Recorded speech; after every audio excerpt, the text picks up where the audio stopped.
Hi, mystery writers. Oh, yay, we're into summer.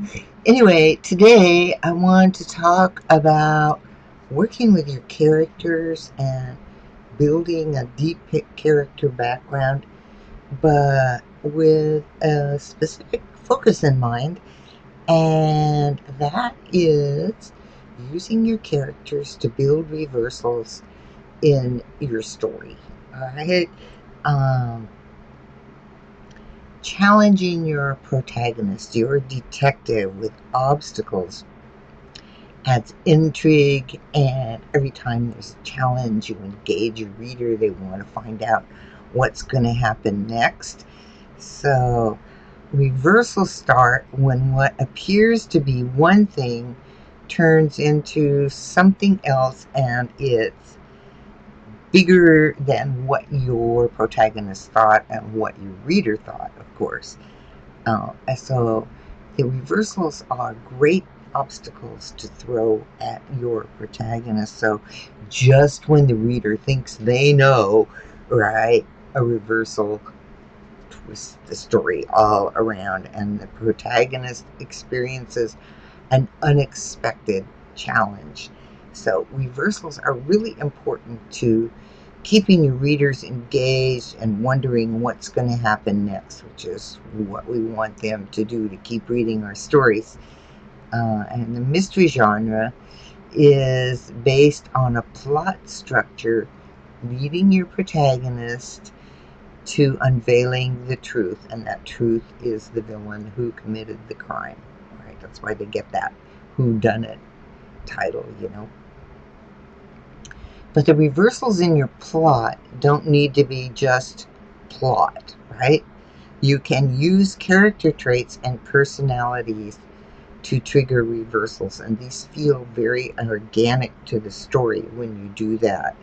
Um, so think of them as character reversals.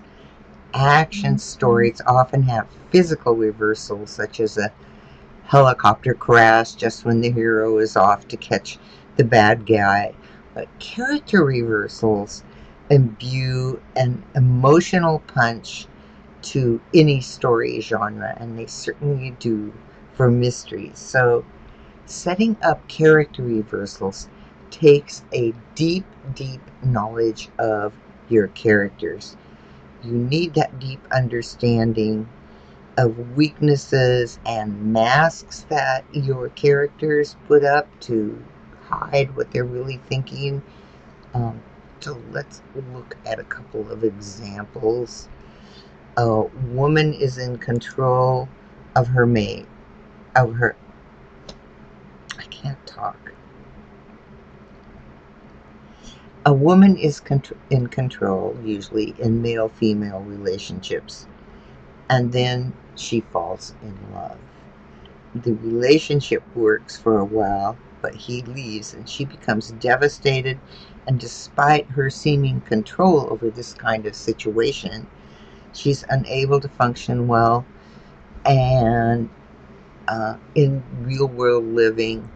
And she's under this shadow of abandonment. And here's this character who you have presented so far as being in control, always in control of male female relationships, and wham, everything reverses. Okay, that's one example.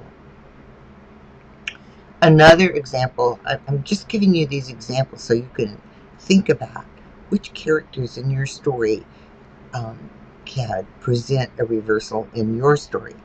So, a low level, cheerful employee who always seems to be there when something crucial happens, then disappears, uses his innate cunning and outer cheerful demeanor to climb the uh, career ladder.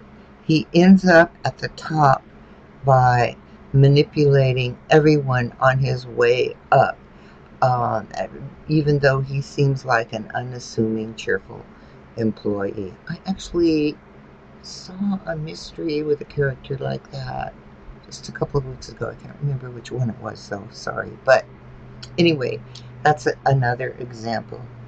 So now for you, think how your story would expand if both supporting characters uh, were in your story. Those two examples: the woman who's always in charge within male-female relationships, and all of a sudden she falls in love, or the cheerful, unassuming employee who ends up at the top through manipulation because they are just seeming cheerful and supportive.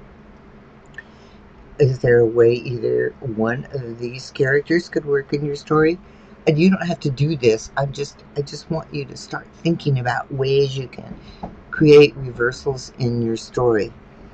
Um, so, for example, would your detective see the manipulation of the cheerful, unassuming person? Um,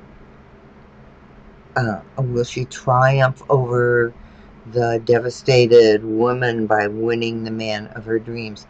So just think about ways that your character appears one way, but deep down they are another, or something happens that changes everything. Um, and I actually think that these character reversals are much stronger than the exploding helicopter or anything that like that, plot devices that come along to change the plot. Um, because the characters make the reversal seem more integral to your story. So you really have to understand your character's understructure. Creating character reversals requires a deep understanding of your character, each character, right? So you're going to go far beyond physical description and dig into their inner makeup. Um, you want to look at patterns and foibles and weaknesses and strengths that belong to that character that you can develop over time in your story. And you want to go from how they first appear in body language and speech to that change that emerges to challenge your protagonist. So, to know about your character, dig into those underlayers and past experiences that can deeply influence their personality structure. uh, think of a foible, what seems like a small foible that really represents a deep flaw, or a traumatizing childhood experience that lies behind their motivation, or a stated motivation in conflict with their deep seated internal goals. So you just like, we're thinking about conflict here. We're thinking about ways that things clash. So the more that you add to your character's list of inner turbulence, the more tools you have to reveal the reversal. And in your story, you'll start with the appearance and gradually reveal the nature that changes the character's action. So then we come to that pivot, the thing that changes the story and makes it go in another direction. That's what a reversal is, all right? At some point in your story, an action or piece of dialogue will trigger revealing the character's underpinnings, change their action, and cause your protagonist to rethink their next action. That's the whole idea, is you want to set your protagonist on a new path with this reversal. So once you've given your reader a solid idea of that character, you can hint at the change to come. It's like hinting with clues, right? The same thing, you're going to leave these little clues, these little hints about what could come with this character. All right.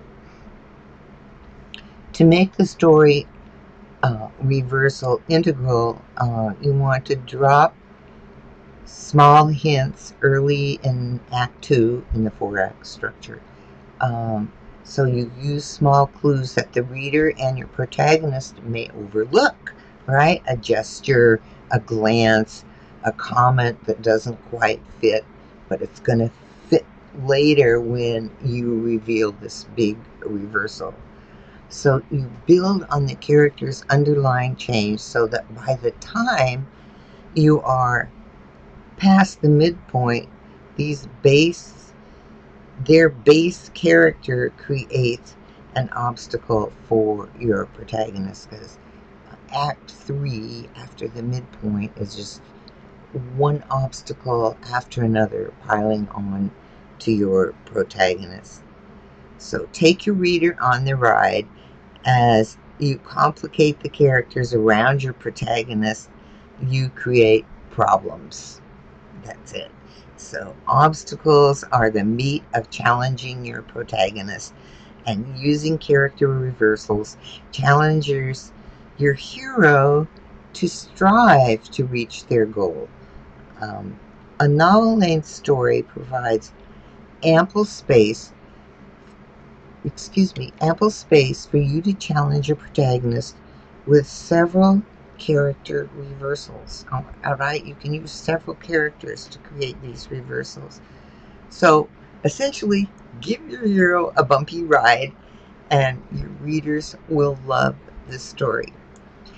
Okay, I hope that helps. It's like just think about the the reversals that come from characters are a very powerful storytelling device. They're much more powerful than those plot devices that happen in like thrillers, like the helicopter crash that I mentioned, or the locked door, or any of those things. We can use those too, but mystery really readers really like those character reversals because they're hinting at more about the characters, and they can raise more suspicions of, wow, if I didn't see this about that character, maybe I didn't see something else too. So you're making your mystery more mysterious. All right. If you have any questions, be sure to leave them in the comments below. And thank you for watching, and keep writing. See you next week.